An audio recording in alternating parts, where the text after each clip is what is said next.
What really happened with your host, Mike Rivero, because World War III is a really bad idea. Here is your host, Michael Rivero. And welcome to our show today. It is Wednesday, February 3rd, 2021, middle of the weekday, hump day, starting that long, slow glide down to Powhana Friday and whatever insanity waits for us there. We have a lot to talk about today. There's a lot of talking points, so maybe a little late before we get to the phones. But as usual, we're going to do news until we run out of news. Then we'll open up the phone lines. Mike is in our control room, twiddling the dials, keeping us out of trouble, and ready to answer the calls when they start coming on in. Well, you know, you think that there would be some aspect of our society, our civilization, our traditions that would be above all of this deception and propaganda, and you would be wrong. It turns out there is already a controversy over yesterday's Groundhog Day observances. Now, part of the confusion is that while Punxsutawney Phil is the original groundhog for Groundhog Day, other cities have their own, including Staten Island, which is at the Staten Island Zoo, and they issued a virtual viewing of Staten Island Chuck is his name. And it was virtual, coming on out and saying he didn't see his shadow, so there would be an early spring. And sharp-eyed people noticed there was no snow anywhere on the ground, even though there'd been this heavy snow on Monday. And so it turns out it was a pre-recorded presentation. So even the groundhogs are part of the deep state. And is nothing sacred. I can't tell you how disgusted I am by all of this. My Aunt Mary would be so disappointed. Okay, on a more serious note, as you're aware, we're getting closer and closer to the three-ring impeachment, and Lindsey Graham is dropping hints to the Democrats that if they start calling witnesses for the impeachment trial, he says they'll open up Pandora's box. And I was being very cagey about what that means, but as you know, the QAnon shaman, the guy with the horns and the furs and everything, is going to be one of the witnesses, saying that Trump's speech incited him to go inside the Capitol building. I just hope he shows up for the testimony in his horns and furs and everything, because that would certainly help Trump's defense there. But Graham, you know, who's the outgoing chairman of the Judiciary Committee, says he looks forward to a speedy trial and acquittal of Trump. And right now, they don't have the votes to convict. Okay, but Biden is saying the Democrats' real goal is to turn it into a political commercial and try and drag it out for weeks and months by calling endless numbers of witnesses. And again, the goal here is to tarnish Trump's brand so that he cannot possibly run for public office ever again, which doesn't mean he's not going to be out there doing something else. And there was an interesting piece over in Wayne Dupre's website saying that America can see that the Democrats did this second impeachment out of spite and hate. And that certainly was a major, major part of their motivation. And I think for most Americans, I mean, we're dealing with so many other things here right now: the pandemic, the economy, the loss of manufacturing, crumbling infrastructure, rampant crime, rampant cyber crime. It's horrendous there. And what does Congress do? Get Trump, get Trump, get Trump, get Trump. And it's just, guys, you're supposed to be working for us. You're supposed to be representing us. And, you know, there are more important things than Donald Trump and his future political career, but not in the eyes like Nancy Pelosi and Chuck Schumer. The venom is just dripping off their chin as they try and go after him. Okay, now House Republican leader Kevin McCarthy is looking at stripping Marjorie Taylor Greene of at least one of her committee positions Wednesday. Apparently, she's out there making some very extreme statements, but of course, that's all protected by the First Amendment.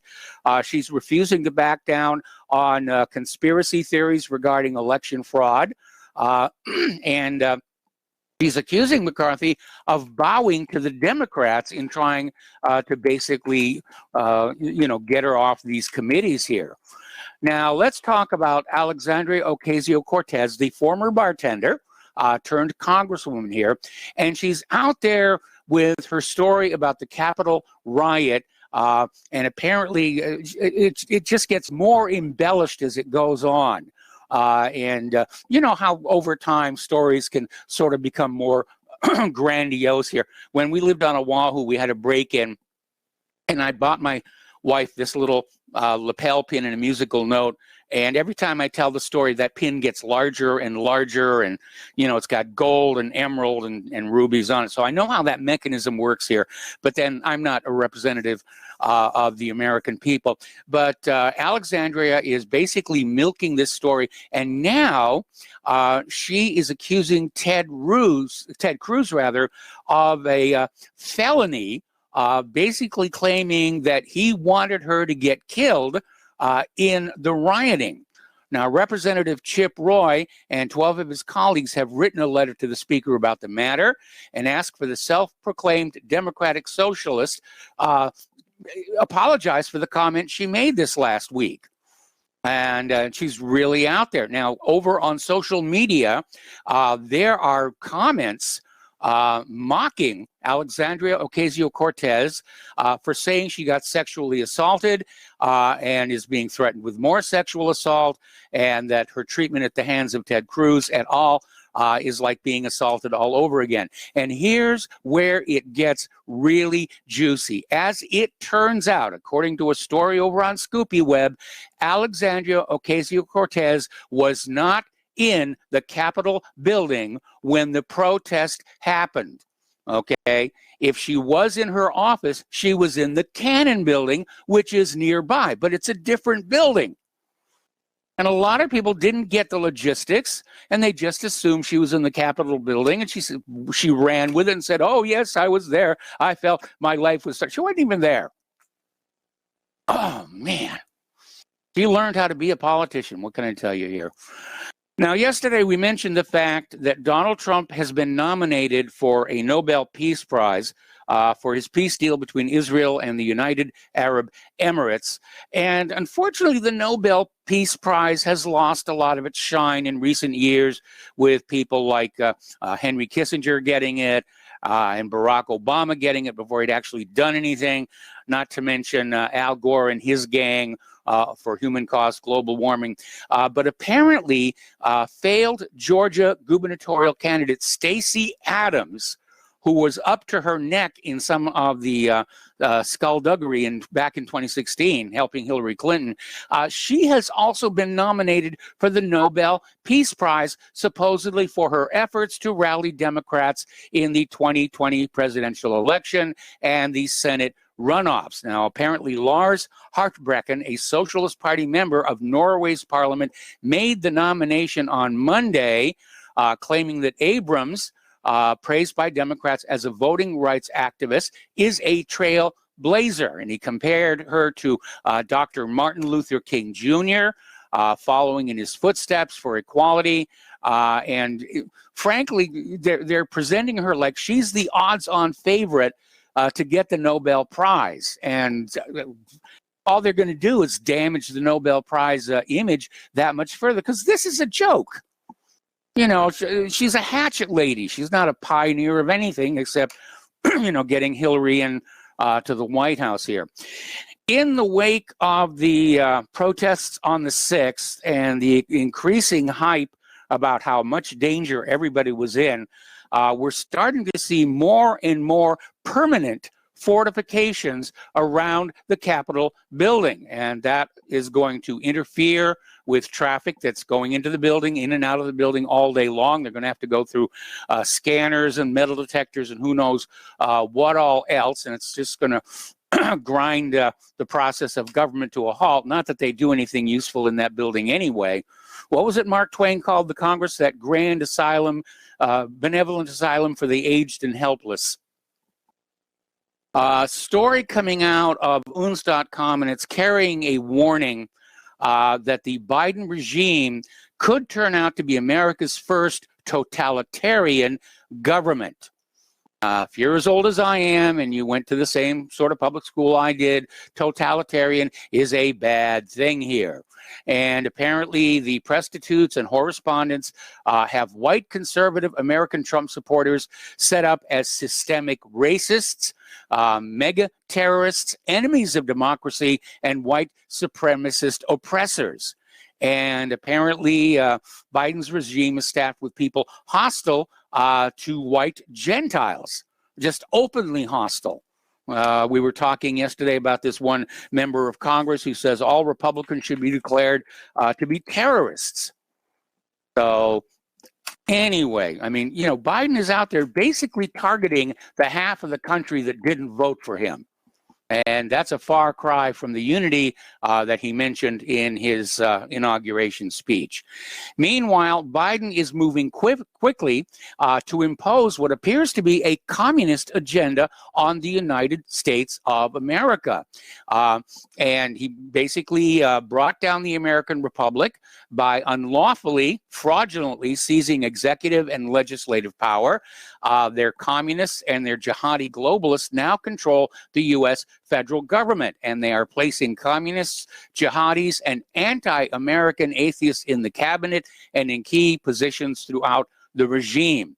And they're wasting no time in moving to ensure liberty is snuffed out before patriots can rally to the cause. In his first 5 days in office, Biden has already moved to do the following: restricted efforts by Immigration and Customs Enforcement to remove criminals illegally inside the United States from local communities, included people illegally inside the United States in the U.S. Census in violation of existing law, canceled the Keystone XL project and rejoined the U.S. to the Paris Climate Accords, terminated all construction funding for a wall on the U.S. southern border, all of the above and much more just on day one. And then it goes on from there. I mean, he's ruling by executive order.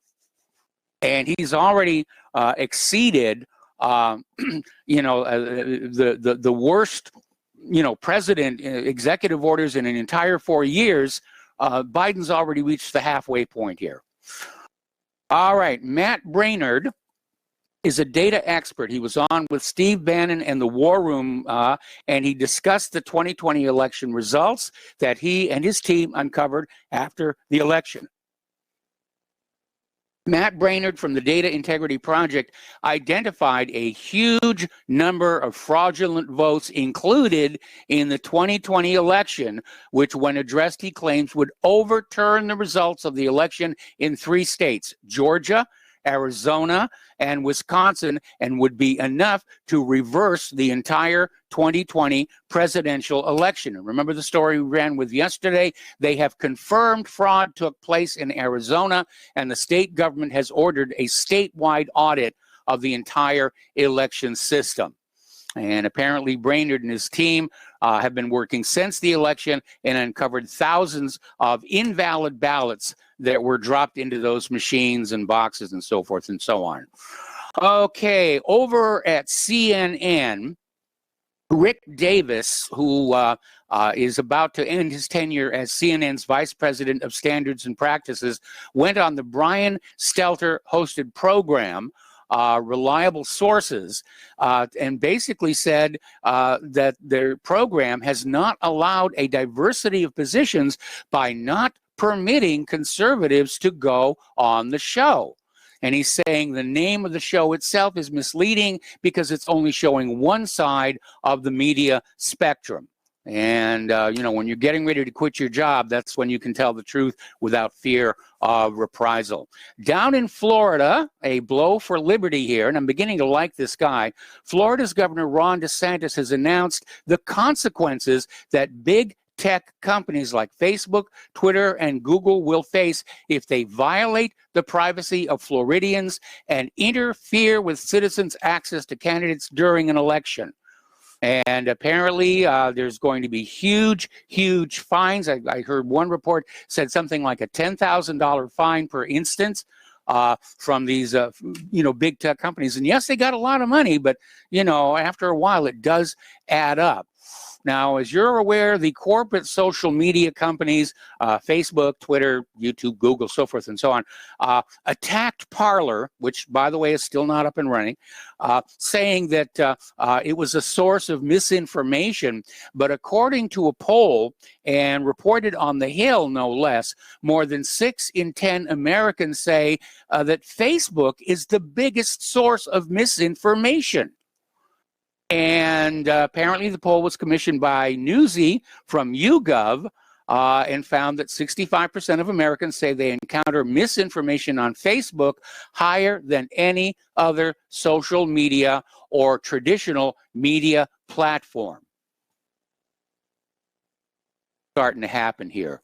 Story coming on out of Anti-Empire talking about the regime journalists, meaning the legacy corporate media, are mobilizing to ban competition, which is really what the motive was behind the attack on Parler. And apparently now they're trying to go after Gab as well. They basically want to shut down any independent media that is not towing the official government line on everything, which means they're not only banning competition, they're banning free speech. Now, free speech, that First Amendment, is the bedrock on which our entire democracy is built. And so this is an attack on America itself. It's an attack on what the United States was designed to be and is meant to be.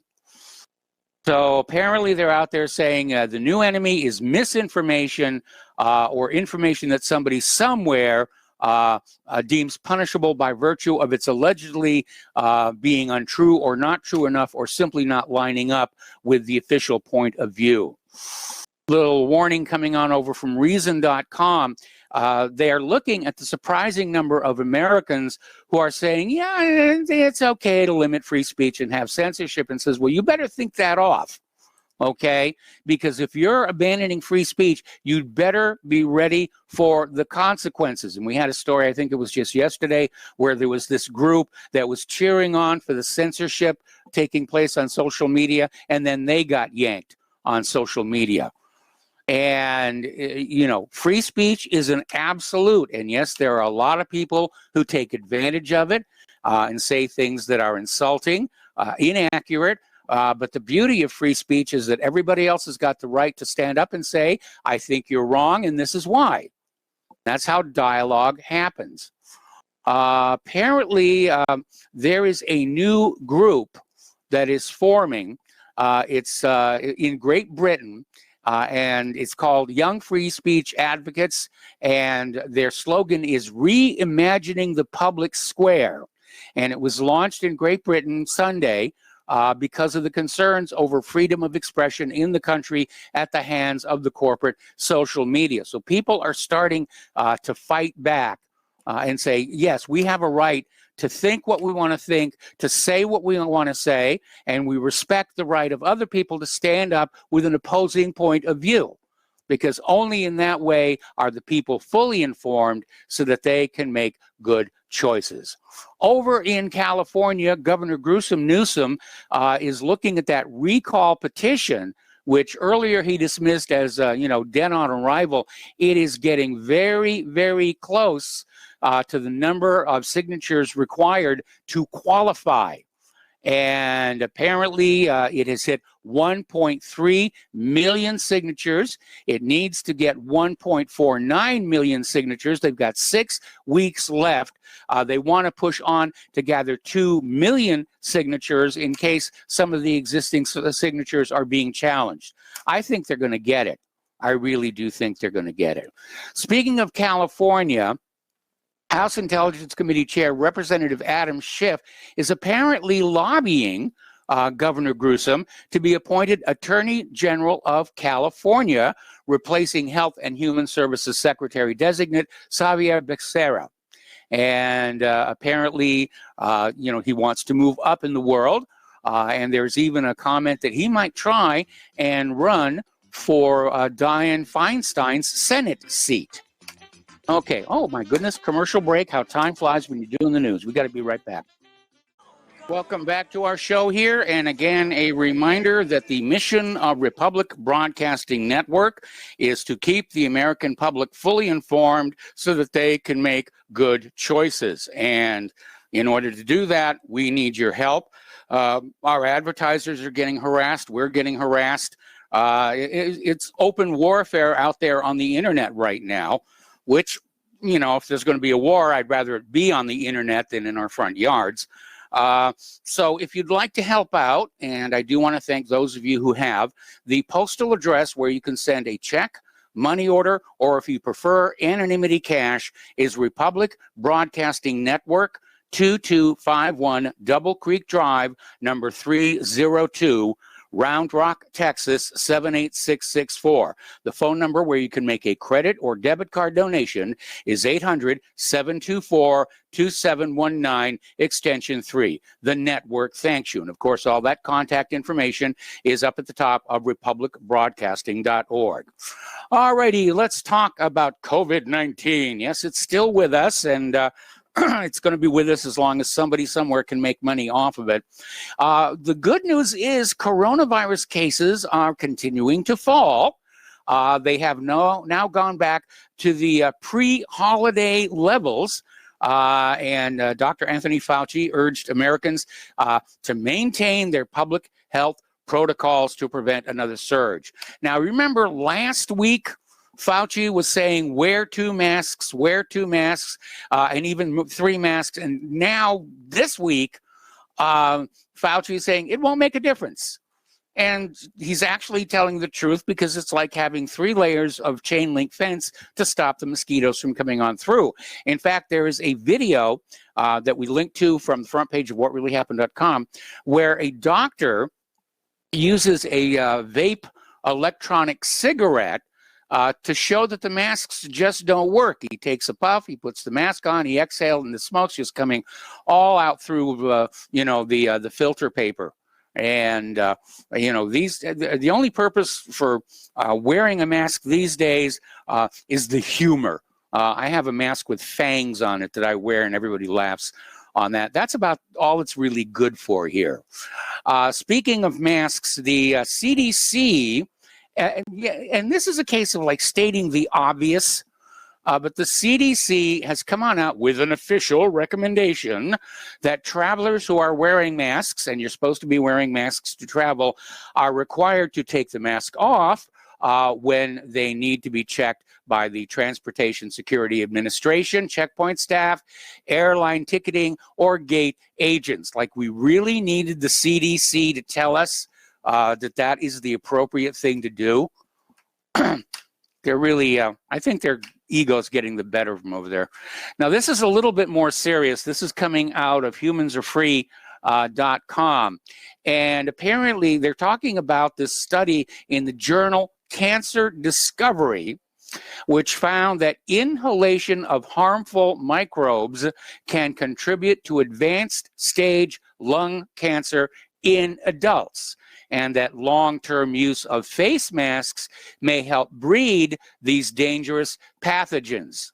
In other words, long-term mask use may give you lung cancer. And here I was worried about the vapors. All righty. Story coming on out of Cuz Blue.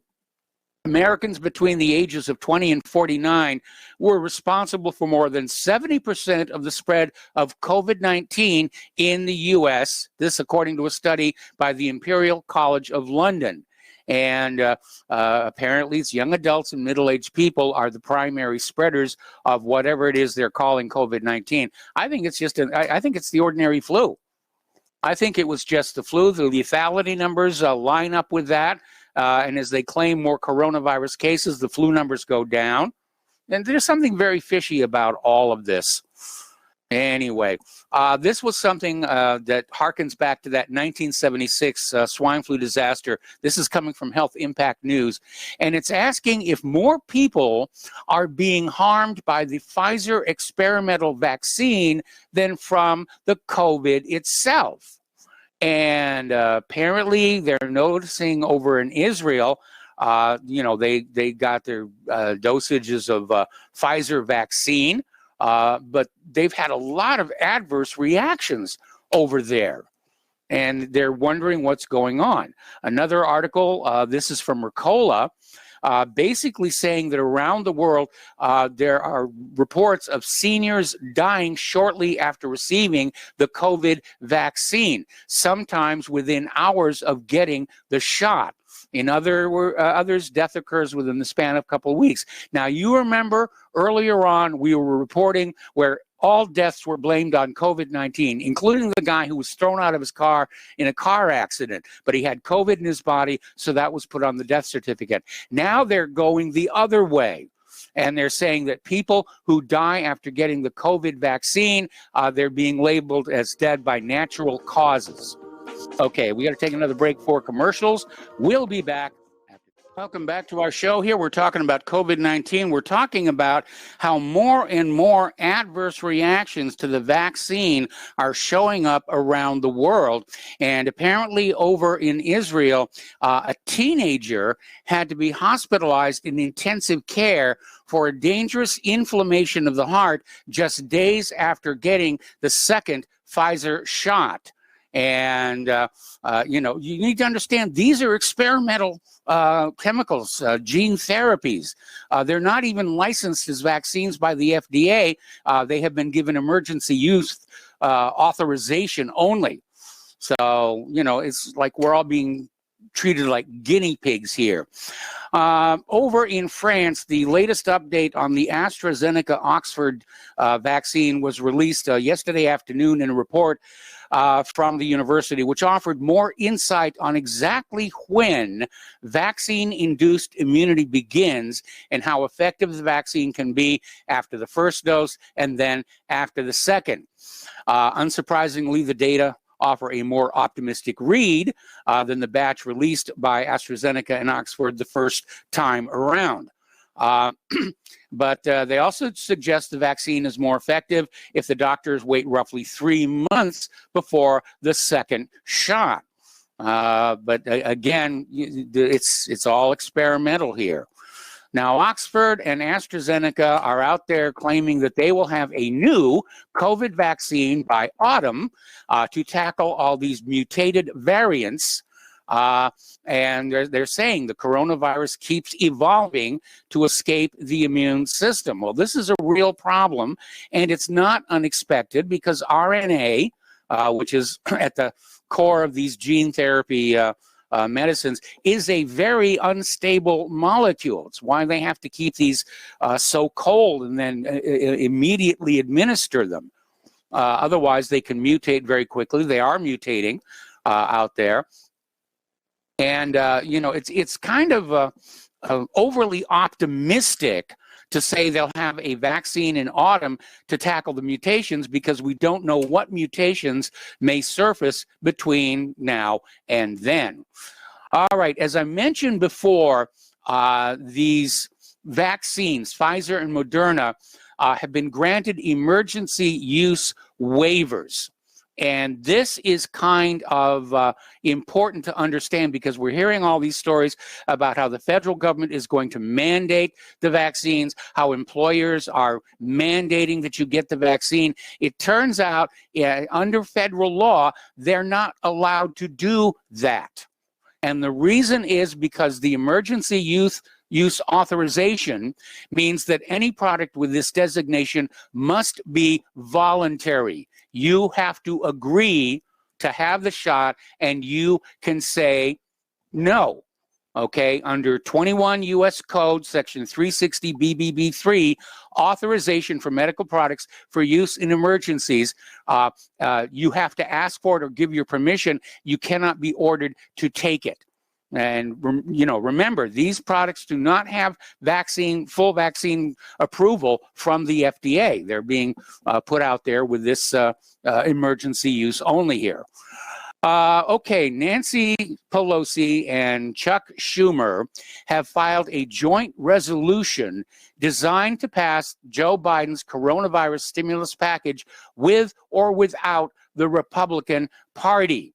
And Pelosi and Schumer stated the cost of inaction is high and growing, and the time for decisive action is now. The problem with the Democrats' version of the coronavirus relief bill is that there's a lot of pork in there for liberal agenda items. It's not just about taking care of the American people whose lives have been upended by the economic hardship. There's a lot of other stuff in there, and the GOP they're trying to be fiscally responsible here and say, no, we get the money to the people, but that's about it.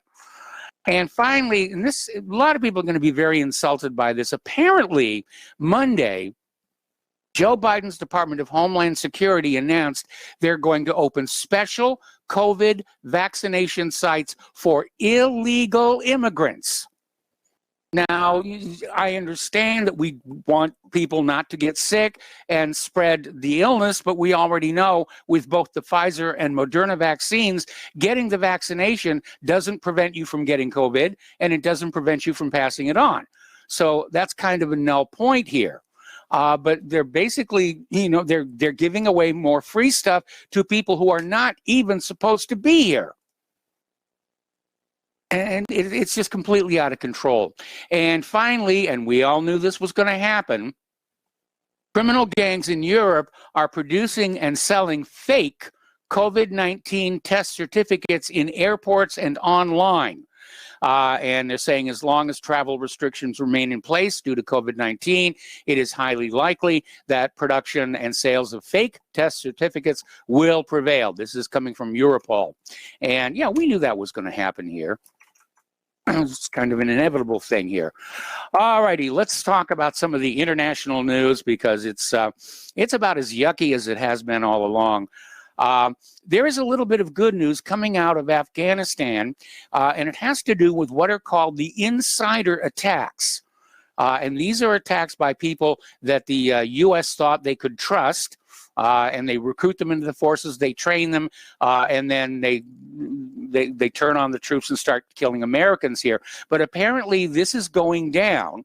Apparently, the latest assessment from the Special Inspector General for Afghanistan Reconstruction reported no insider attacks or casualties during the closing months of 2020. Now, that may have been overlapping with the same time that Trump said that he was going to start pulling the troops out of Afghanistan, a move which has now been reversed by Joe Biden, which means I'm going to make a prediction here. The insider attacks are going to start cranking up very soon here.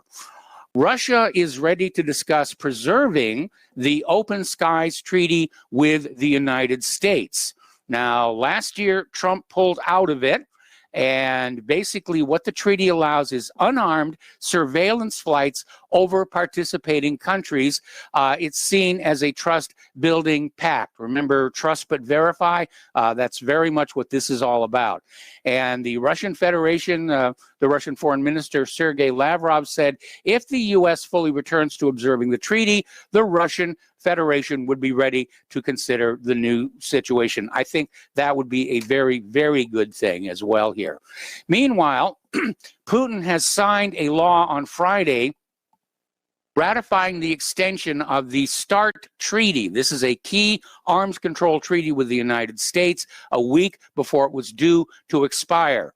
Now, the Strategic Arms Limitation Treaty was basically the last nuclear limiting treaty between the United States and Russia, and it basically limits both sides to a certain maximum number of deployable nuclear weapons. They can have a bunch more sitting in the warehouse, and nobody knows how many of those there are, but we're talking about actual weapons deployed, ready to go if the unthinkable breaks out here. All righty, we're still looking at this Alexei Navalny situation here. And as we reported yesterday, he's been sentenced to 3.5 years in a labor camp for his parole violation, as it were. And now it's turning out that he wouldn't have violated his parole if he'd been allowed to return to Russia earlier. but he was prevented from doing so by the host government of where he had been temporarily staying.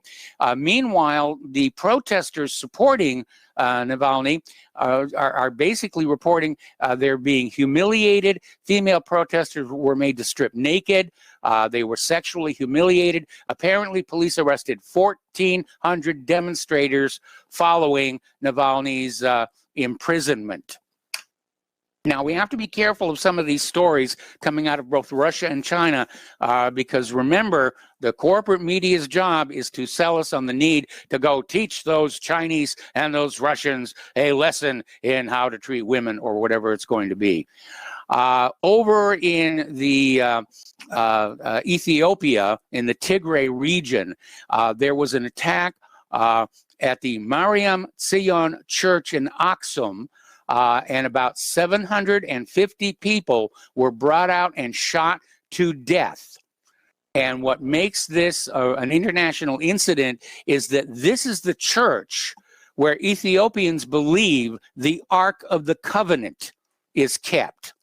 And as a matter of fact, local residents believe the purpose of the attack was to take the Ark of the Covenant to Addis Ababa, and the Belgium-based nonprofit European External Program with Africa reported in this month's Situation report.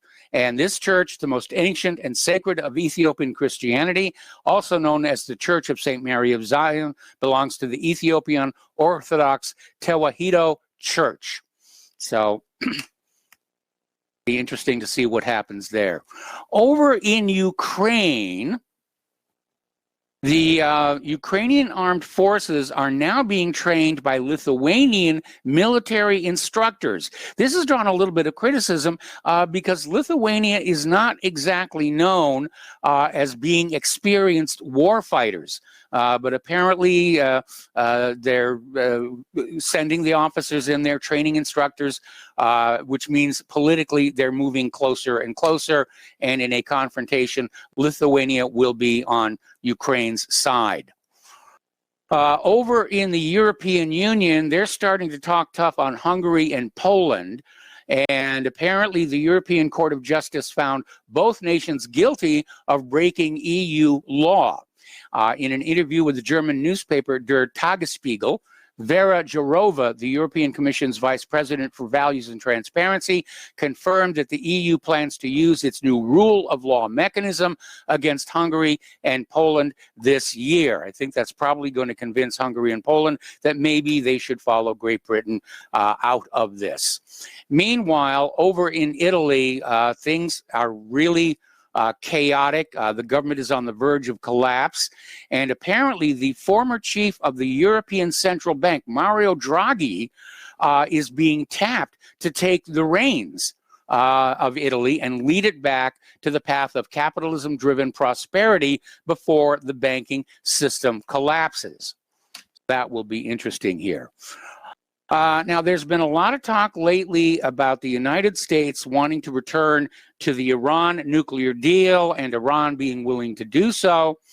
It was certainly something that Biden campaigned on.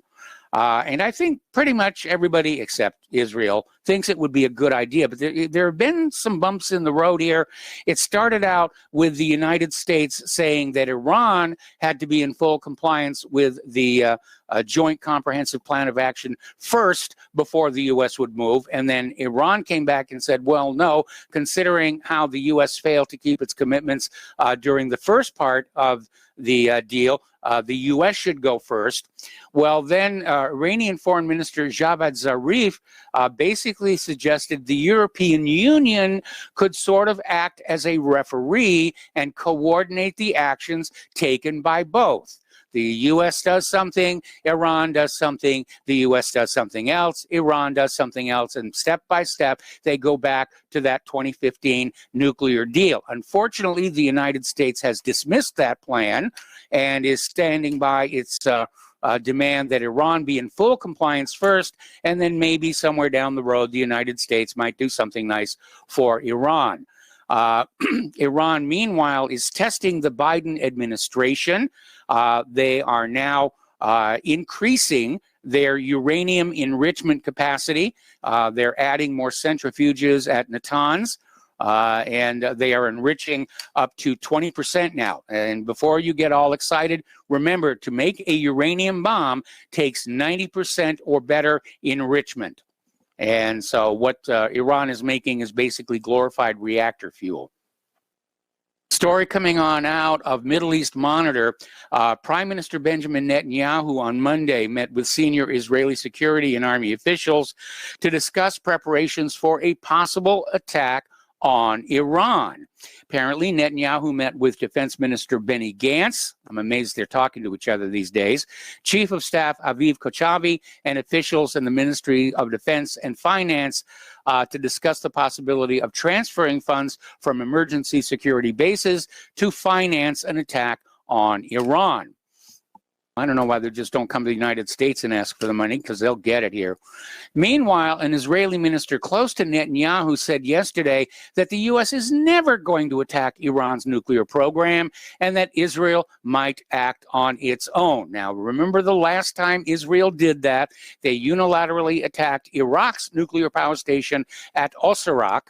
And when inspectors went on in to look at the wreckage, all they found was a destroyed power station. There was no nuclear bomb factory there like Israel has underneath Dimona. Now, apparently, Chief of the General Staff of Israel, Aviv Kochavi, has agreed on forming a defense alliance with the United States. Now, they weren't exactly keen to do so, and apparently pressure was being applied from above to go ahead with this. And unfortunately, the problem with that means that if this alliance is achieved and Israel attacks Iran, then the United States is automatically committed to that war, which is no big surprise. The United States has been drooling for war with Iran for quite a long time. Over in Saudi Arabia, they're dealing with massive protests there over the economic troubles. And all of this goes back to that attempt to destroy Russia's economy with an oil price war.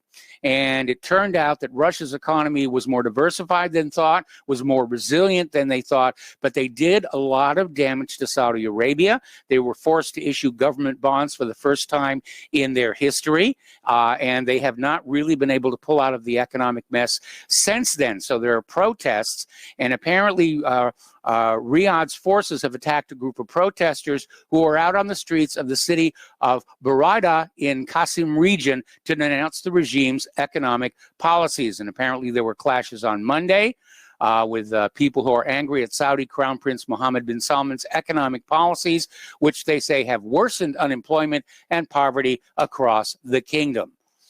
They're dealing with this. It's like the whole world is protesting over something. It's just amazing here. Meanwhile, the aircraft carrier USS Nimitz has departed its Mideast region of operation. It had been sent there at the tail end of Trump's presidency amid the ratcheting tensions with Iran. And apparently the aircraft carrier is now in the Indo-Pacific. We'll be back after these few words. Welcome back to our show here. We're talking about international news in the Mideast here. Remember when Iran intercepted that South Korean tanker ship? They have now released the crew to go home. So there's a little bit of good news there. Bring down some of the tensions there here. Now, Joe Biden apparently has broken the peace deal terms with the United Arab Emirates. Remember, they were talking about this peace deal between Israel and the UAE, and apparently part of that deal was the removal of a tariff on aluminum coming from the United Arab Emirates. And apparently he's reimposed the tariff. It had previously been levied by former President Trump. Biden quickly canceled two fundamental items on the Abraham Accords signed by the UAE and Israel. This may be an effort to wreck Trump's chances of getting that Nobel Peace Prize for that very same deal. Over in Pakistan, they have summoned a senior Indian diplomat yesterday to lodge a protest over ceasefire violations by the Indian military along the line of control in the Kashmir region. Apparently, somebody hauled off with machine guns, heavy caliber mortars, and automatic weapons. And Pakistan wants to know why India is not complying with the ceasefire. Now, here is something that's a little bit interesting. It's a story that came out of Sputnik News here. Apparently, the International Monetary Fund sent $350 million in cash to Myanmar just days before the military takeover. And apparently, Myanmar's military declared a one-year state of emergency after detaining State Councilor Aung San Suu Kyi and President Win Myint, as well as other politicians, during a series of raids. Now, the military's position is that the elections last November were fraudulent, and they want to put things back on track. But the timing is a little bit interesting, for that money to show up there. Over in India, they're still dealing with massive protests by farmers, and apparently the movement is growing. The farmers allege that Prime Minister Narendra Modi's farming law, which ends the government's programs to keep commodity prices at fixed level, favors large corporations over smaller mom and pop farmers. There's been an incident at the Red Palace that's now fortified. India contacted Twitter and said, you got to start blocking all of these farmers who are protesting what we're doing, and Twitter went right along with it. Absolutely went right along with it. Story coming out of Aleppo News here, talking about what's going on in Venezuela and Guyana. This is a new focus of tensions. And if there is a conflict between Venezuela and Guyana, it will involve U.S. forces. We'll be right back. And welcome back to our show here, hour number 2. We're going to do a few more stories here, and then we're going to open up the phone lines. Over in China, apparently one of their top diplomats is warning Biden not to cross the red line of interests. And it's kind of interesting. Is Biden really that much of a threat to them, or is this just window dressing to sort of obfuscate the fact that Biden seems to be under the control of Chinese interests? Another alarming story, this came out of Yahoo. Apparently, most foreign policy leaders and professionals in the United States support the use of American troops to defend Taiwan in the event of a Chinese invasion.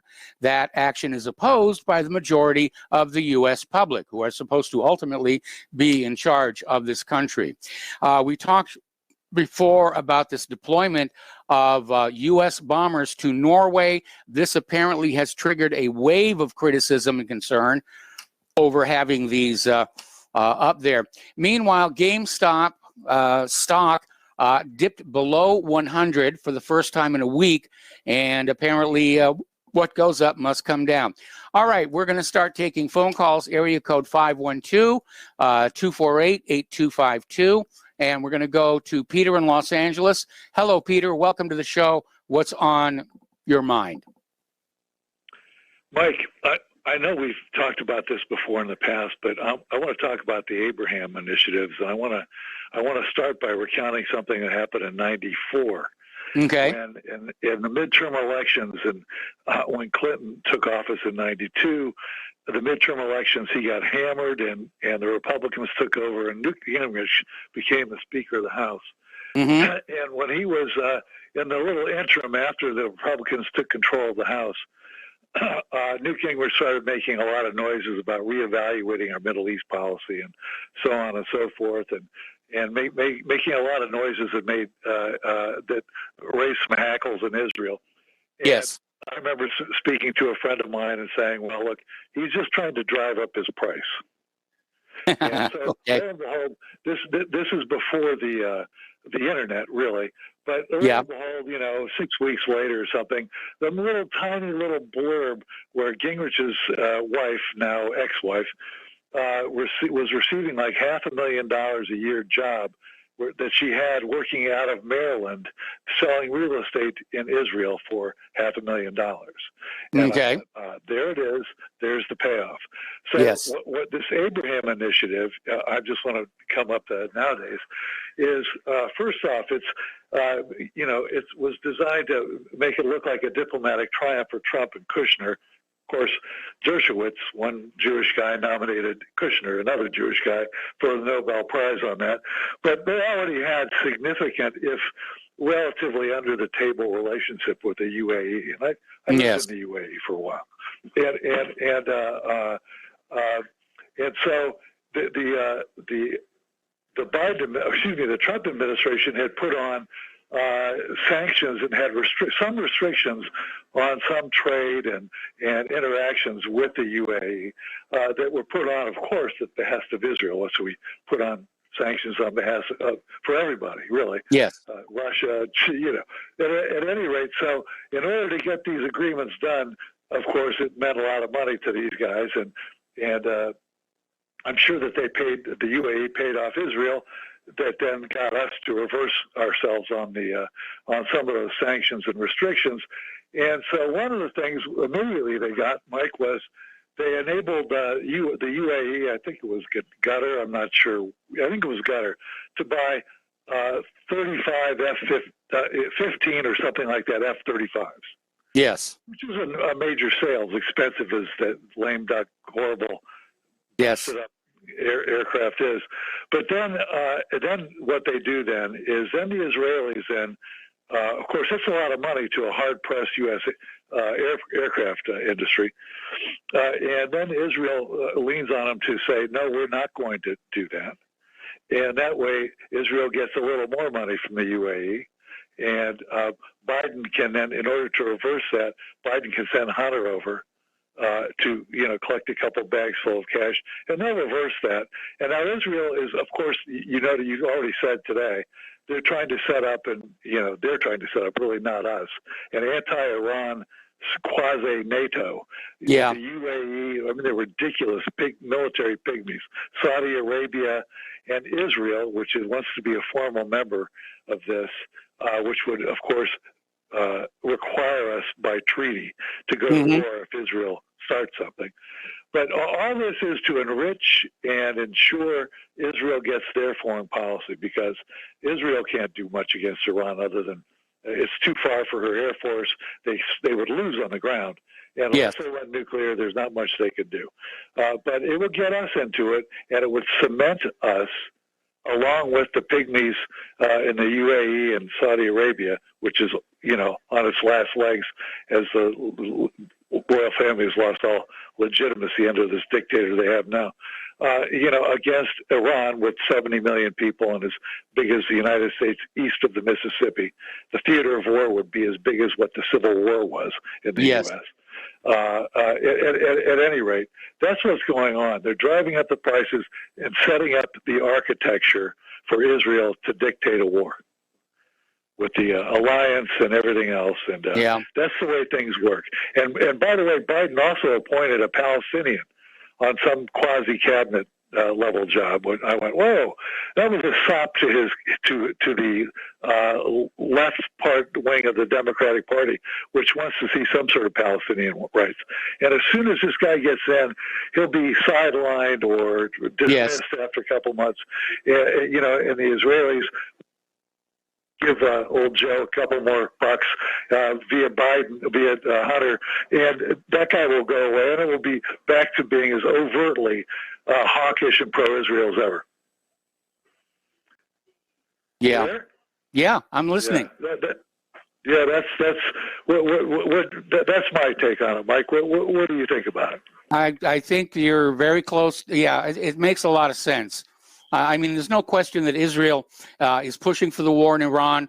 There's no question they have a lot of sympathy among Americans' political class for a war with Iran. And I don't think we're going to get out of the next 4 years without a major global conflict.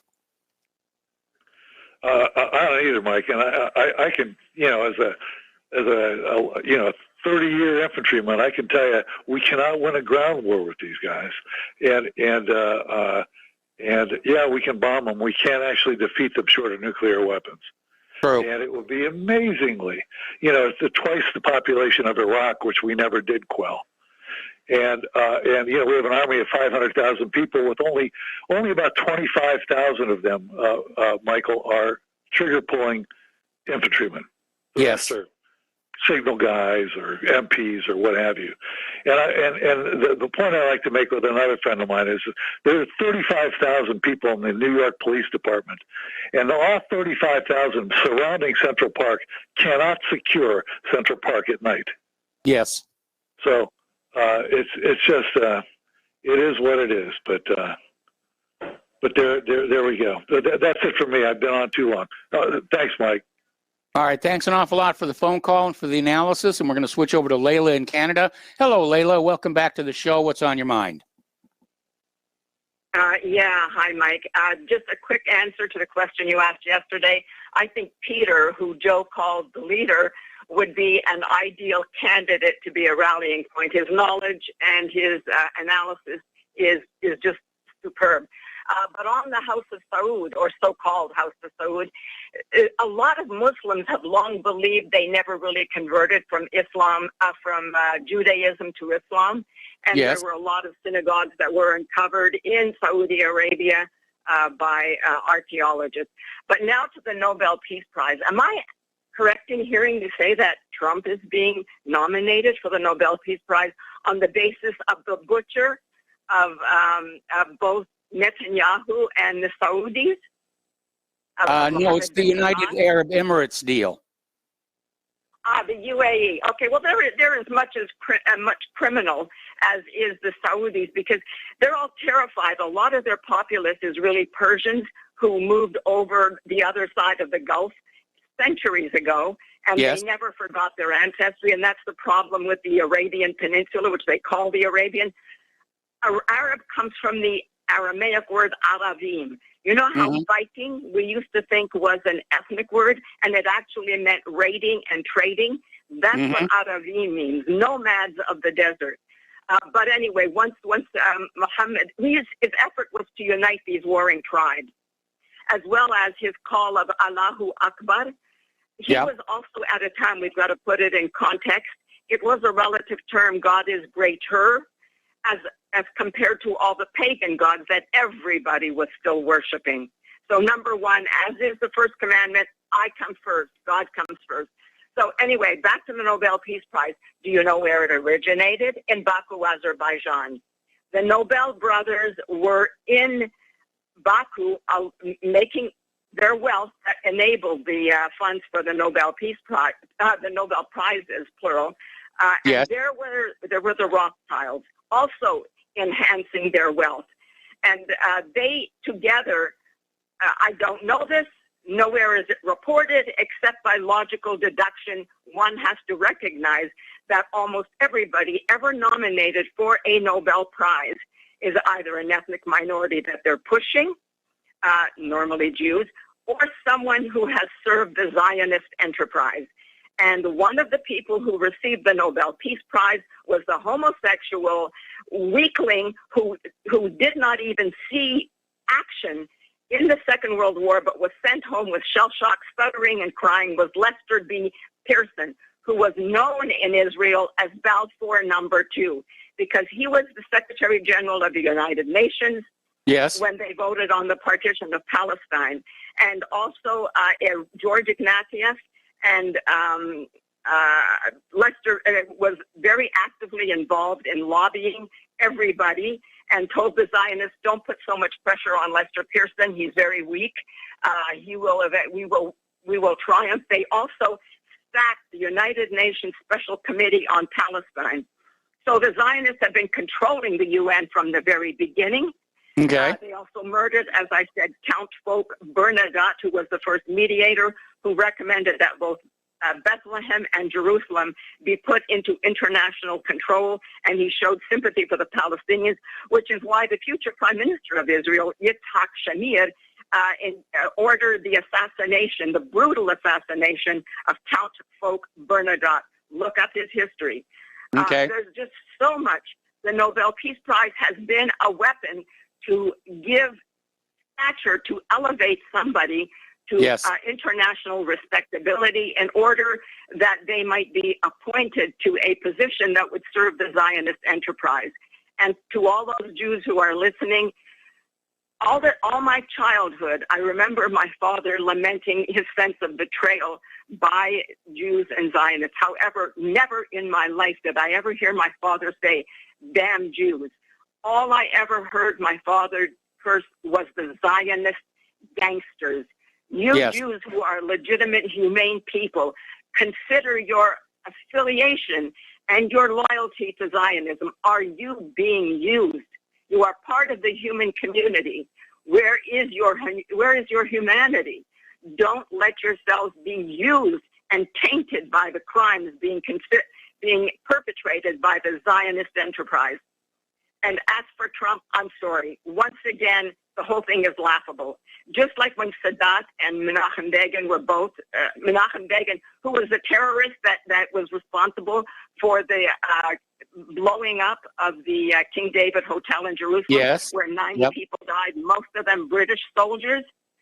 I mean, it's crazy. Menachem Begin, Sadat, who were both nominated for the Peace Prize. Now we've got Trump and the UAE, again, the elitist. And remember that Jamal Khashoggi was butchered, literally butchered by MBS, at the orders of MBS, and the UAE elites are no different. And I won't even go into other details about the Arab sheiks who have made themselves the elite. They are very corrupt. Their people are held in absolute suffering and subjugation and deprivation.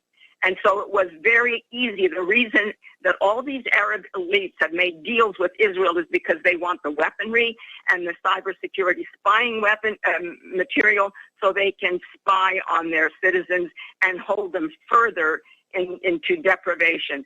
So I don't know what else I can say at this point. By the way, Mike, you haven't seen the story of the tyranny that's now taking place in Canada with the COVID internment camps. Well, we talked about the one in Germany. I was not aware that they actually had finished any of the camps in Canada. I knew there was talk about it. Please look at the story on RBN's website because there are videos there that are extremely illustrative of exactly what I'm saying. And one final thing to Joe, you're absolutely right about E. Michael Jones, a brilliant man, a man with great insights and great morality. I would suggest people look for either read about him or look for some of his videos on YouTube. Okay, I'm done. Okay. Bye for now. And thank you. Bye-bye. All right. Thanks an awful lot. And we're going to go to Al in Canada. Hello, Al. Welcome to the show. What's on your mind? Hi, Mike. Hi. I sent you those emails, and I see you posted one. When Peter was talking about a war with Iran, he mentioned the size of Iran. Yes. And it actually kind of blew me away a little bit because I'd sent you a link to what the Earth really looks like if you were to lay it flat. Yeah, I saw that. Yeah, it was something a friend of mine were talking about a couple of days ago when I sent you that Antifa.com and it goes right to the White House. I was laughing my butt off on that one. And so, anyways, we were talking about this because it's something like both of us. We've been friends for over 40 years now, and we both learned the same thing, which is what it really looks like, and what they try and tell us what it looks like. So what it really looks like is a lot different. And so when Peter was talking about the actual size of Iran, it's a lot bigger than if people go to the Google map. I mean, they're just totally lied to. That's not what if you were to spread the Earth out flat on a table, that's not what it looks like. It's a gross misrepresentation. The northern land masses are much smaller. Yes. Much smaller, which only stands to reason because as you go north, the Earth rotates on its axis, their circumference gets tighter and tighter and tighter down to nothing. Yes, it which does. is supposed to be quote unquote. But right, it is a major right? problem. How do you take something that's a spherical shape and map it to be flat without some distortion somewhere? But you need to remember that the idea behind the Mercator projection was not an accurate representation of land mass, but an aid to naval navigation. Yeah, but still, it's a gross misrepresentation. It makes some countries look bigger than what they actually are. Yeah. And I mean, we should already know this. I mean, the largest country, and I don't mean the continent or landmass. I mean the largest country is Russia. And I think what China, Canada, the USA, and Australia are like right in there afterwards. And people don't. I think the United States is third largest in landmass. Yeah, when they look at this map, and a lot of people will use that Google map, and it's not. It's garbage. It's garbage. So what you're looking at, and it's kind of sad too, Mike, when you think about it, because if people do look at that, and they do for GPS and all that jazz, they're getting a false representation of reality. Yes. Of how it really is. And that's very important because we're subjected to this on a daily basis. If anybody listens to the news, if anybody uses social media, if anybody talks with anybody else about anything that has to do with something outside of your own little, bubble, you're subjected to this sort of thing, these misrepresentations, and it goes all the way, and now it's like just fake. Okay, Al, I'm going to have to let you go. We got to take a break for commercials. We'll be back. Excuse me. We'll be back with more phone calls after these few words. Welcome back to our show here. We're going to go back to the phones to Keith Rogers. Hello, Keith. Thank you for waiting. What's on your mind? Well, I had a couple stories here for you. You remember the story about Russia allegedly hiring these snipers in Afghanistan to target military over there? Yeah, and it turned out to be bovine excrement. Yeah, what it was, there was a court case filed there on Courthouse News there that nearly 400 people who were either wounded or serving in the U.S. military in Afghanistan and or their family members, i.e. survivors, who died in that conflict, they'd sued a group of companies over there. Mm-hmm. And the defendants supported the Taliban for a simple reason. Defendants were at large in Western companies with lucrative businesses in post 9/11 Afghanistan. This is a 288-page report that was filed in federal court.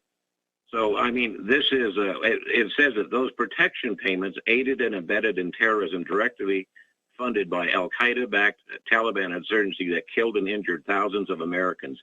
This is how these jerks operate in these wartime conditions. Anyway, as far as Myanmar, the Israeli Times says, amid genocide allegations, Israel's mum on halting arms sales to Myanmar, High Court hears request to halt weapons exports to this Asian nation, but its ruling will be under a gag order. This is the same story here when they did the same thing with Rwanda, when they said that Israel was supplying arms to the Rwanda genocide, but it would be concealed from the public. But in lieu of that, the reason I wanted to mention that is because CIA John Stockwell had mentioned in one of his videos there how Israel and Lebanon, or during that conflict there, Israel had seized a bunch of Lebanon arms, and they were sent down to the Contras. And the way they found that out, though, is they had drop shipped a crate there to some Texas air base, and it had been labeled clearly arms for the CIA, and that caused a big stink there. But I can imagine, But this is where America's so-called, sorry, I should say Israel's security is a cover, actually, for the U.S. and Israel special friendship. And this is the way the U.S. bypasses the Boland Amendment. Israel, all you have to do is they scream security, security like that, and Congress has no problems in approving arms over to Israel. And so right now we have Israel's arms down to Honduras, which is fueling the MS-13 gang, as well as their distant arms to Guatemala, the Contras, Rwanda, Myanmar, and then if you look at it, there are thousands of union and civil rights leaders who have been assassinated all through Colombia and Honduras. This would benefit U.S. corporations who don't want to pay those third world slave laborers a decent wage or working rights. Okay. That's the same as they've destroyed the unions throughout here in the United States here.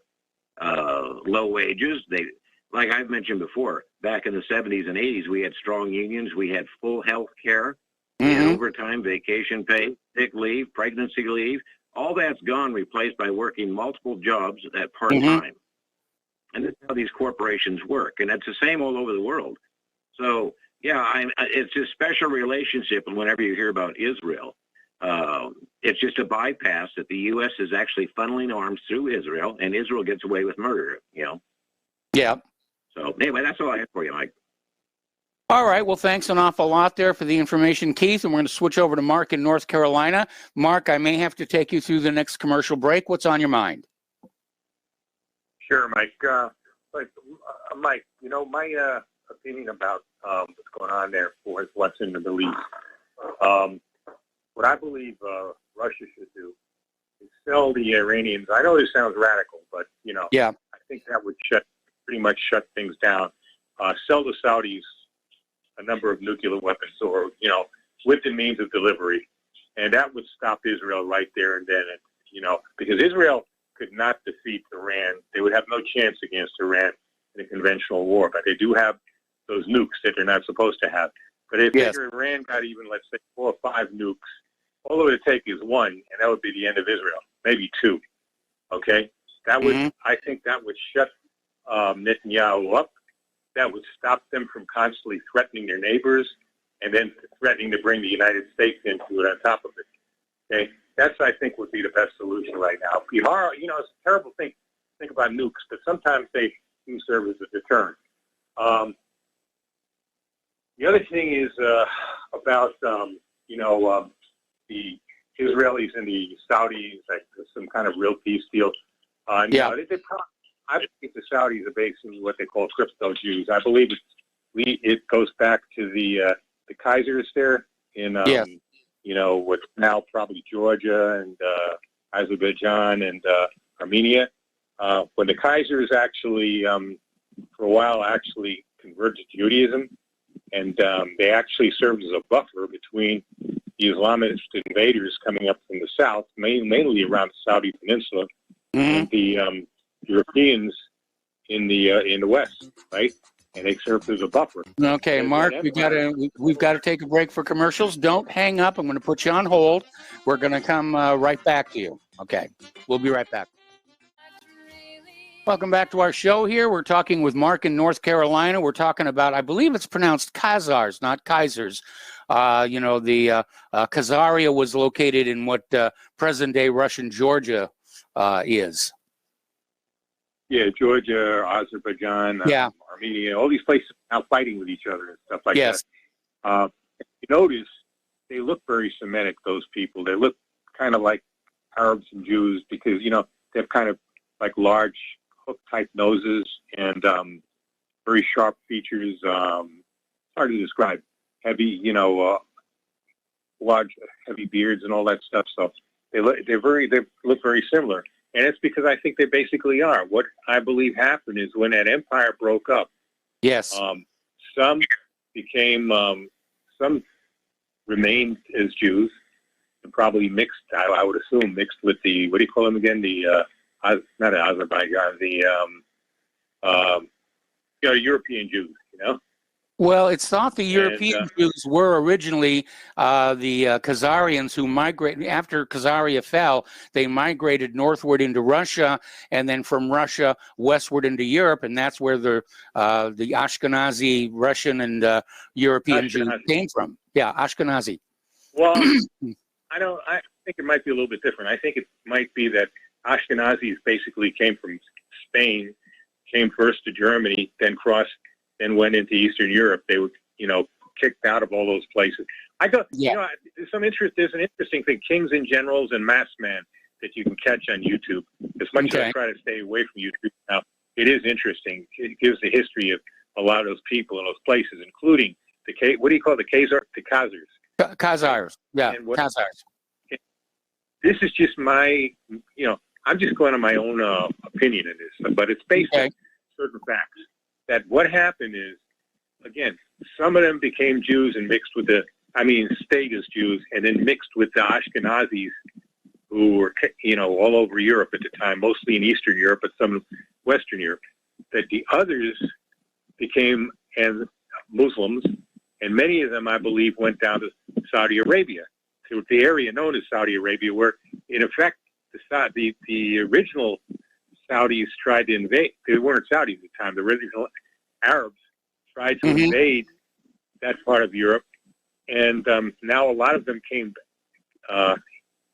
back. A lot of the Khazars came back, and they actually they converted to Islam, but were actually crypto Jews, and they actually, the royal family itself were part of that Khazar invasion, or a kind of counter invasion that went back into Saudi Arabia. The others, I believe, became Christians, stayed as Christians. As you see, Georgia's a mostly Christian nation. Funny you talk about the Soviet Union. Stalin was a Georgian, and he looked the type too. He looked like, kind of olive skin, big nose, very ruddy, heavy beard, stuff like that, heavy mustache. So, that's what I think happened, and that's why I think it's a whole ruse. The fact that people think that, there's a real peace treaty between the Israelis and the Gulf Arabs and everything like that.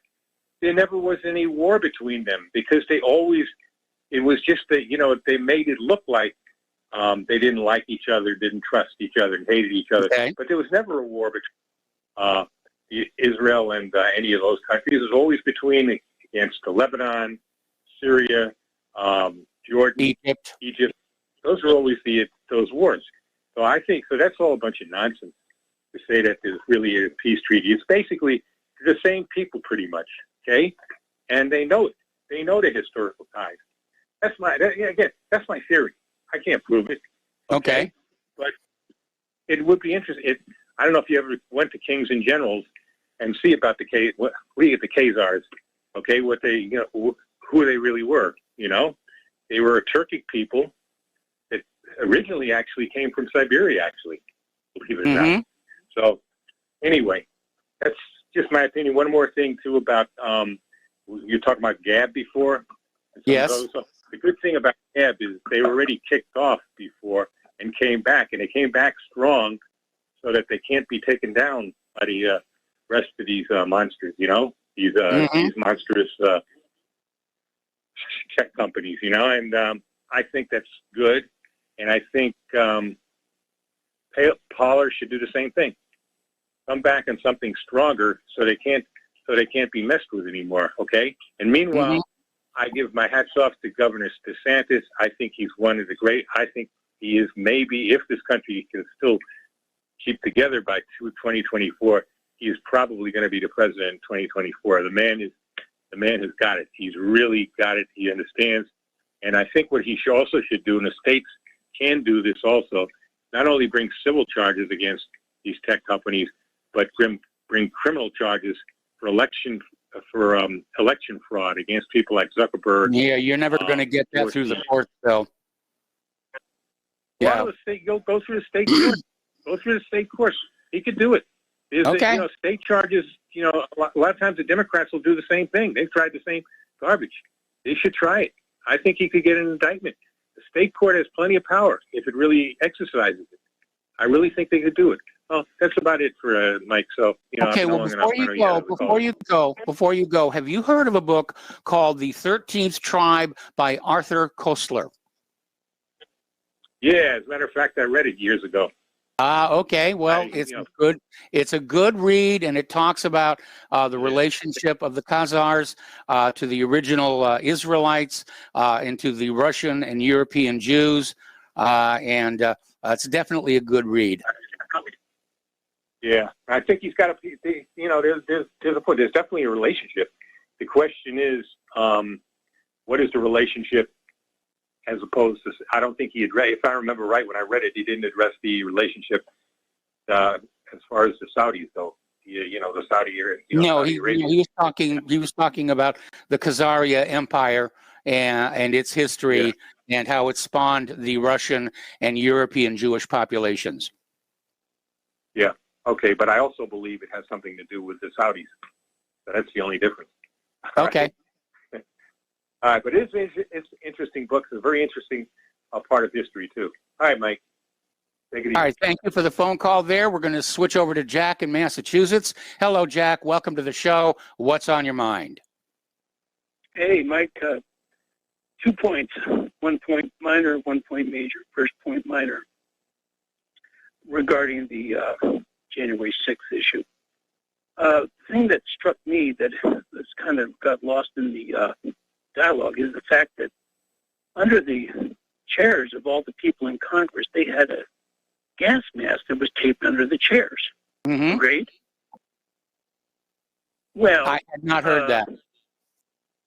Well, I saw it, I heard it, and the video of these, from the upper balcony, and they heard these women with these this was not a gas mask, this was a plastic hood with some type of filtration unit or whatever. Okay. But I just want you to know that to me is a fact. I saw it, I heard it, I watched it, and yet it's getting no press. But hey, the fact that it was taped under the chairs kind of says to me, it's a smoking gun. Minor point.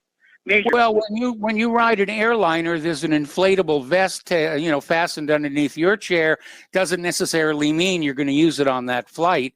It could be that there's going to be security precautions there. I mean, is it normal procedure that all the seats in the House of Congress have a gas mask taped under their chair? I'm going to have to look into it. I'm saying that is a smoking gun that said that they knew that something was going to go down. Okay. Okay.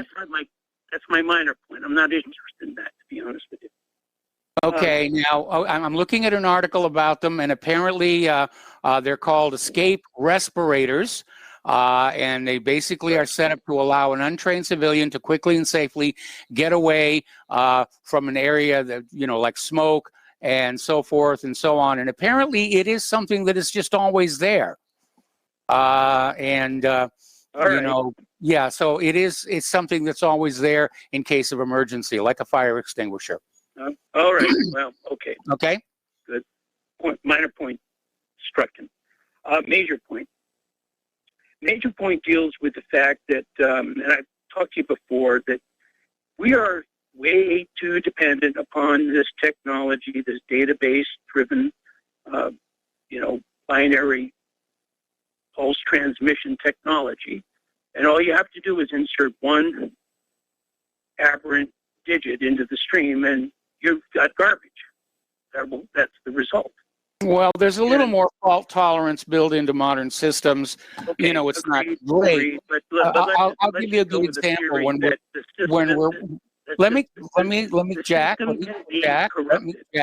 me give you an example. Okay, Claire and I will be watching TV, and we will see pixel hits, meaning garbage data has come through that has turned the pixels the wrong color, usually happening within the MPEG decode.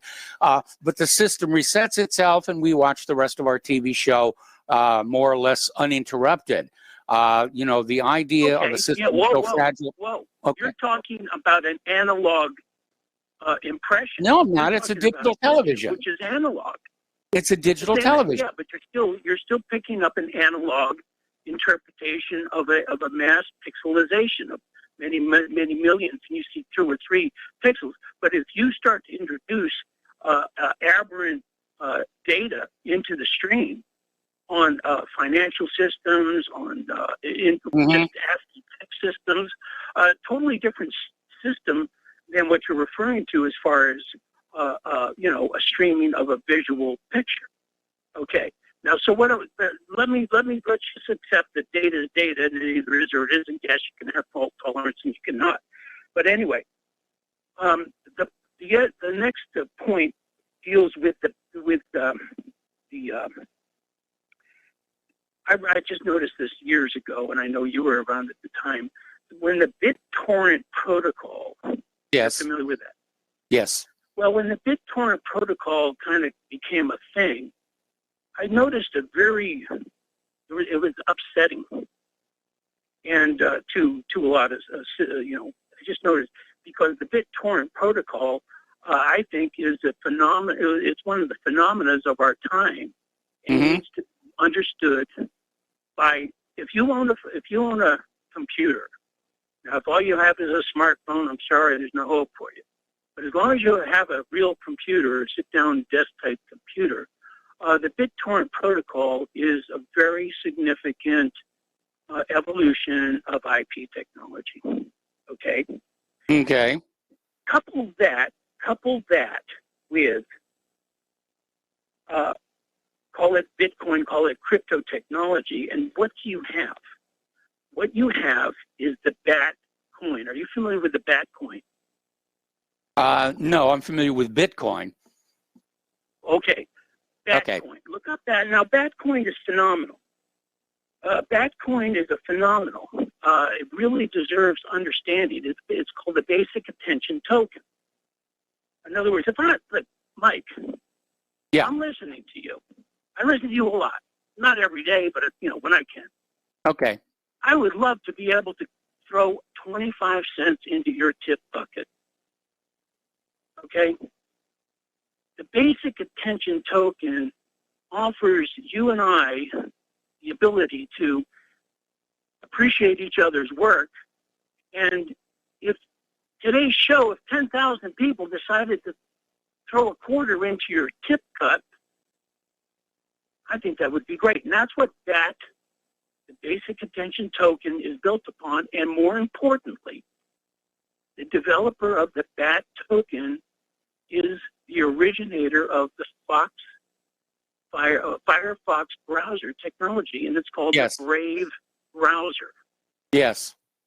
Called the Brave browser. Yeah, I'm using Brave. And I just feel like we need to up this technology interface that we're all holding together on, because we've seen how they censor, they can disrupt, and everything else. And we need to stay together here, and we need to be up on technology, hardcore technology, advancing level technology. And what we need to do is decentralize. We need to go back to the original model of the internet, where it was decentralized and therefore uncontrollable. And that's what BitTorrent a lot does. of people, yeah. And Brave is coming out with a new browser that's going to basically distribute things on multiple servers around the globe to avoid that kind of censorship. So people are fighting back on all of this. Anyway, listen, Jack, I got to let you go. I got a bunch of callers. We're almost to the end of the show.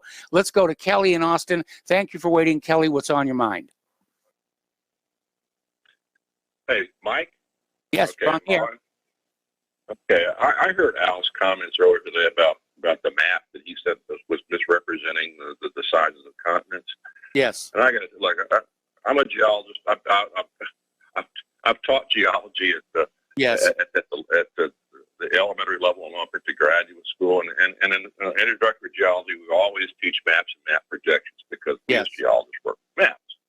All right, the most significant, the easiest map to work with specifically for navigation is the Mercator projection, which is what he's talking about. Yes, exactly. The Mercator projection, and here's how you get that. Imagine you have a transparent globe, with the continents on there. Put a light in the middle, at the very center of the globe, then stick that down in a cylinder, such that the equator touches on all sides.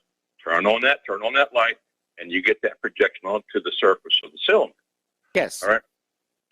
That is intended specifically for navigation and not to represent continental land mass size.